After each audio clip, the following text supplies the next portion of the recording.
Carthage must be destroyed. We're going to do one of two things here today. First, we're going to unbox these awesome looking mounted men-at-arms.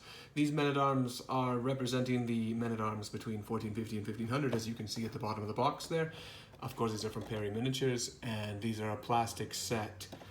There's one of the models there. There's 12 figures in this box, and we'll get to these shortly. But the second thing I'm going to talk about in this video, the first thing, of course, is the unboxing. The second thing we're going to do is look at Perry's other 15th century miniatures. That is the Agincourt and earlier than 1450. So basically, we're going to look at 1400 to 1449 in plastic Perrys, and then 1450 to 1500 Perrys. This is basically a 15th century video, if you will. Anyway, let's unbox these first. They're awesome. The Gothic plate and the Milanese plate that came out in that era just is very iconic. I think anyone who looks at this immediately knows that's a knight, a European knight of some sort, right? Very popular armor set. Perry's boxes, of course, are always so colorful and full of detail. On the back here, you have a whole bunch of different coat of arms or liveries and stuff like that. The 1450 up box could cover basically any of these guys here you see. I think of War of the Roses. I think of Burgundian Wars. That's what comes to mind. Anyway, they have some other examples of other different conflicts and people that you could paint on some of the armor there, I guess, and some of the clothing over the armor. You'll notice though that a lot of these guys stop dropping all the clothing over the armor. They become just like, I think it's called white mail. They basically become just plain armor, not so much concerned anymore with the cloth or the tunic over the mail. But anyway, let's open this up here. It's a nice packed box. Perry's guys always have plastic bases in it. Of course, you can always use other plastic bases if you don't like those. This one, I don't see any instruction booklet. I'm not sure if that's... I don't know. Usually Perry has an instruction booklet or some sort of information booklet. Maybe this particular box didn't come with one. I don't know. But that's okay. We'll discuss that later. Now, this one here, the set here, look at the horses here. I've shown you guys the horses before in other videos, or if you've been watching me paint knights. These horses are from 2012, and I still think they're some of the best horses out there. You know, it's been 10 years since this kind of sprue was released from Renendra, from Perry, and yeah, they're still good. Like, look at all the detail on that horse from 2012. Still awesome models. Still some of the best horses, in my opinion, out there. These horses here are also the same horses in their more recent Agincourt mounted knight or mounted men-at-arms set. So if you get the men-at-arms box or the Perry box, and I'll show you guys here because I have some built. This guy is from this kit that we're looking at. Actually, I think he might be from the light. There's also a light cavalry box, but it's the same kind of idea. This guy's from this sort of kit. And then the Perry, this guy's an Agincourt guy. You can see it's the same kind of horse. So they basically recycled the horse, and I think it makes sense because it is a really well done horse. I don't think horses in use didn't change all that much from the 1400 to 1500s. You know, when you start getting to more of maybe the 16th century with guns and stuff, maybe they've changed a bit. In any case, you do get 12 horses in here, which is different from the. Well, it's not different, never mind. I was going to say it's different from the other box, but the other box is something else where you get more men than horses. But in this set here, you can make, you get 12 horses, of course. Let's look at the sprues here. Now, the sprue says I should be able to make 12 bodies, and by the looks of it, that is the case. Now, all of these sprues here, I don't see a command kit, but I don't think you'll need one. But you'll get 3 of these sprues at least, and they're identical. And you can see here that, right, this is going to be 3 identical kits. We'll just look at the one, but before that, quick, let's just look at the bases. They just give you some green Renendra bases with different sizes in here. Of course, you can change the bases if you don't want to use those. I like using these particular one for Perry Cavalry. I think they fit perfectly. There's some bigger ones out there if you are interested, of course. Now, let's get right into this box set here. Here on the sprue, I'll tell you just quickly here on the horses, you had 4 different horse heads, and I'll just give people, you know, I'll go up a little closer here with my light, just give you guys some more looks at the horses for those of you that like to see what kind of details are there. Isn't that awesome? Like the eye and the eyelid is all there. This one's got armor over top. Now that's their standard horse sprue. Let's look at the other horse options here first before we look at anything else. They also put the 15th century or later 15th century armored horse heads on there. Those are really impressive. They got the plate mail on there. This guy's got a mix of plate and chain. And again, the details are just excellent. This one's got some feather work going, likewise with the other.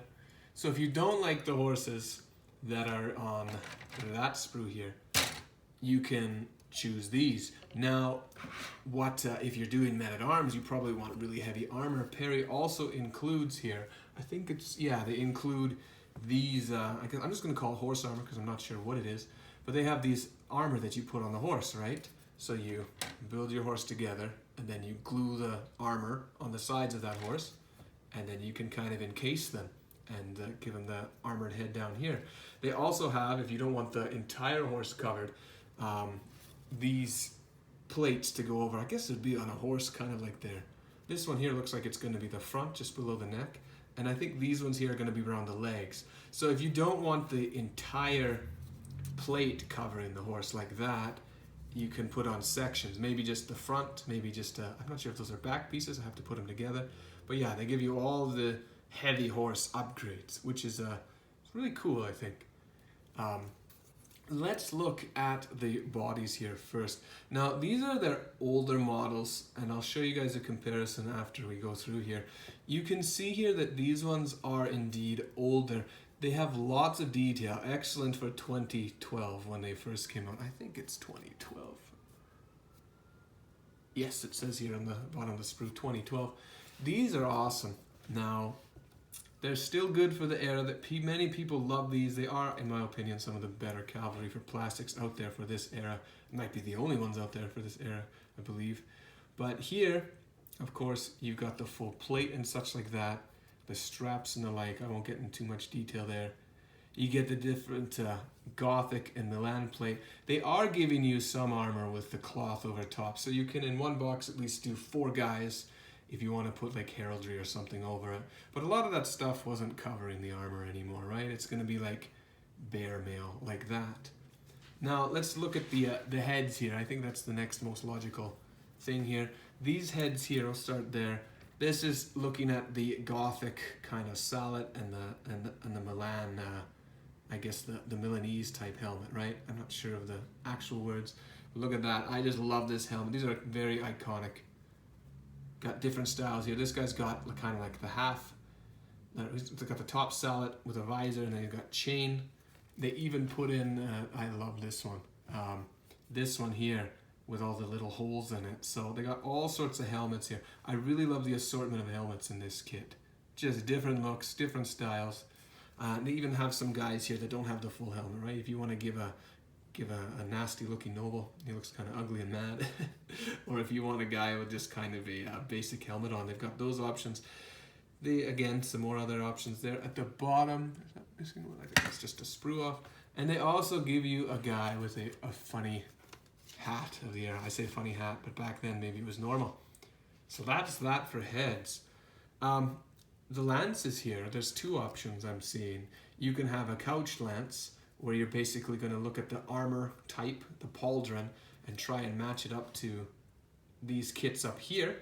Or you're going to have loose arms, okay? So there's some spears here, spears or lances here, with the hands loose. And then the idea is to glue them onto these hands here. Now, I really like the flutes and stuff like that in those armor. It's really nice looking. In any case, the other option here, and I saw it on the kit, was, and there's one there, you get these sword hands that you can also use, and there's all sorts of like clubbing weapons, hammers, and the axe here. So you get a bit of choice here on what kind of weapon you want to give them. If you want to give them the whole unit a bunch of lances, you can do that. You get 4 of these lances that are just loose, and then I think you get 2 couched lances here. There's also, actually I can see here, this must be the banner's hand, you know, when they gotta put a flag on it. there's another lance here, or a spear for the banner. Just give you guys here another look. There's only one option that I'm seeing for the tunic over mail, and the rest of these arms you're gonna have to just, if you want to make it to make sense, just match the hand that has the resting hand, or the ones that would be holding the rein, right? So, and there's some extra feathers here as well for the horse, I'm noticing now.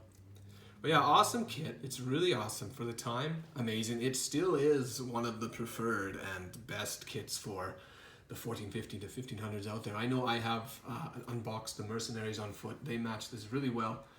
And yeah, the last thing I guess to look at here would be the swords. And you have just a couple different sword styles here. Just sheathed weapons. There are 4 sheathed swords and then 2 unsheathed. So I guess depending how you want to build it, you can set it up that way. So that's going to be my unboxing for this video. And I think that makes sense that they only put the 3 sprues in there. There's no need for a special command sprue, because honestly, when you look at the heads they put on this sprue, you could easily take some of these guys and make them, in my opinion, quite noble looking. Especially like this guy's crazy, the crazy stiff feathers he's got going up there. So that's the first part of the video.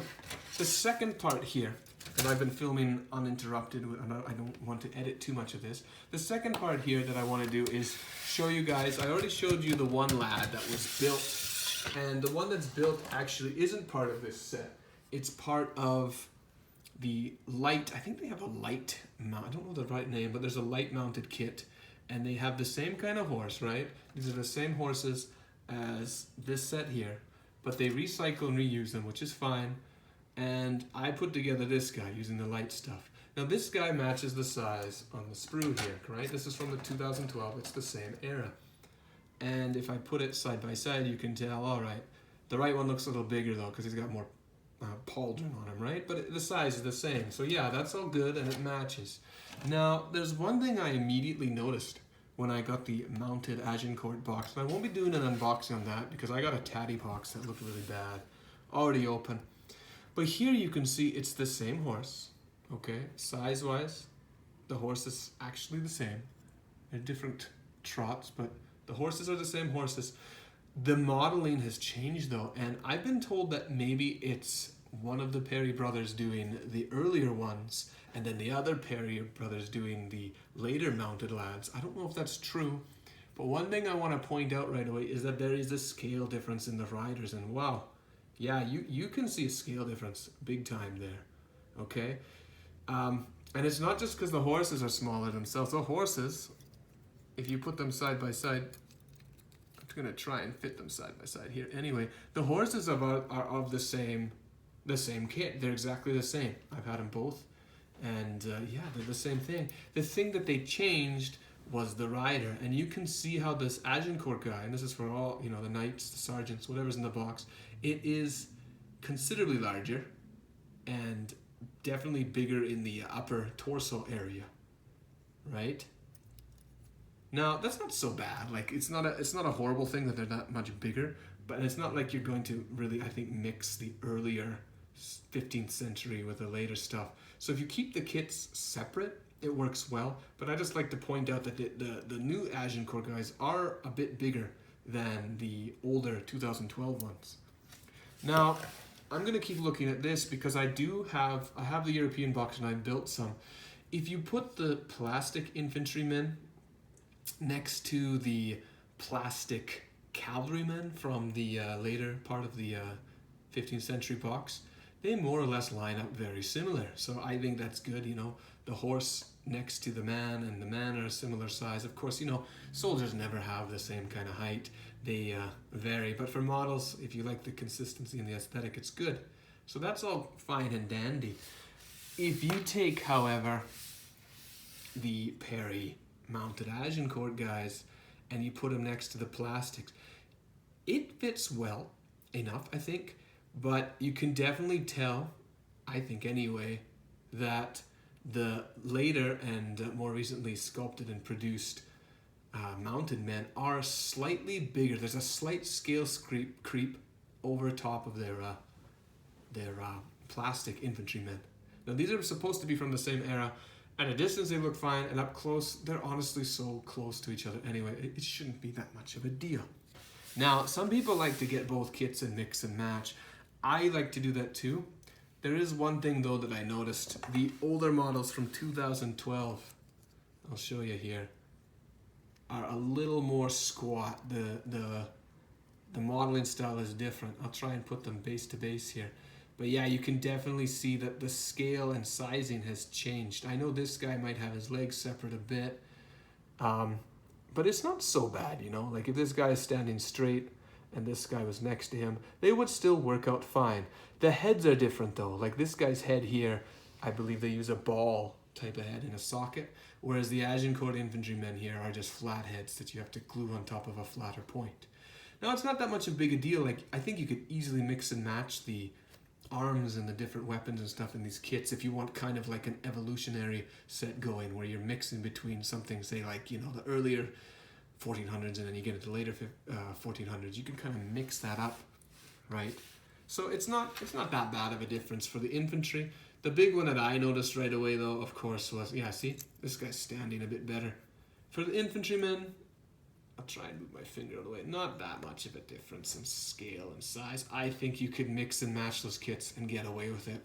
I'm taking some pikeman arms and putting them on my Agincourt guys for flagmen because the pikes are long and they'll match fine. So if you want to mix and match the infantrymen, it's not a bad thing. But I do want to point out that, and you can tell this guy, I think, okay, well between these guys it's fine, but I do like to point out that the cavalrymen are, I think, slightly bigger in scale, but it's not terrible, right? You could still use them in the game or mix and match stuff. I've taken some of my cavalry pieces and put them on some of my Agincourt guys that you guys will probably see later when I get to the infantrymen. So it's not that bad of a difference, but I just do like to share and compare and contrast that sort of stuff. So anyway, that's it for my video. That was my unboxing. Oops, I hit the camera there. That was my unboxing of the mounted men-at-arms from Perry here. And of course, just comparing the 15th century stuff that we've seen in there. I am going to keep working on my my earlier 15th century knights, as I showed you guys in the last video. And eventually I'll get into this era as well. I want to do this one here, Savoy. I'm doing the Savoy. It's a bit of a Swiss versus Savoy battle, if you will. You'll see more of that later on. Anyway, that is it. That's all I want to talk about today. You guys have a good one. If you want to see more videos and more stuff come out, like and subscribe. We'll see you in the next one. Goodbye now.